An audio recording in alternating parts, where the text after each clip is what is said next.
Well, many athletes experience a hip injury in their career, and it's not uncommon for hip pain to impact many other people throughout their lives as well. Here today to discuss hip injuries and methods for treatment is Dr. Julianne Forlizzi, an orthopedic surgeon with the Connecticut Orthopaedic Institute at St. Vincent's Medical Center. Doctor, welcome. Thank you. Thanks so much for having me. Great to have you. So what kind of patients suffer from hip injuries? Sure. Patients of all ages suffer from hip pain. Those who are still growing have different types of injuries when their growth plates are still open. Older patients can get both overuse type injuries and traumatic type injuries, and then hip arthritis isn't necessarily in everyone's future, but also a common condition I see. All right. What exactly is the labrum and why does it tear? Sure.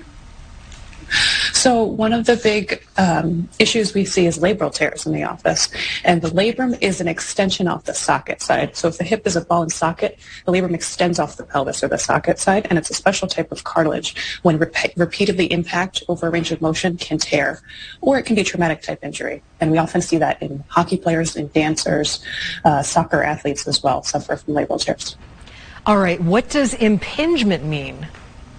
So when that ball and socket aren't perfectly like a puzzle piece together, when there's either a bump on one side or a bump on the other, through a range of motion with flexion, extension, or movement of the hip, it can impinge or bump when those are out of round. And that's the term impingement that can predispose a patient to a labrum. All right, doctor, tell us, how do you fix these hip problems? So a lot of our decision in the office is made together. We often start with non-operative treatments such as therapy to make the muscles surrounding the hip stronger. We often use injections in the office to help diagnose and treat hip pain. And sometimes we go ahead with arthroscopic surgery. All right, tell us quickly what arthroscopic surgery is. Sure. So that's small portals, so centimeter incisions on the side of the hip using cameras and other instruments to perform surgery. So it's also known as minimally invasive surgery.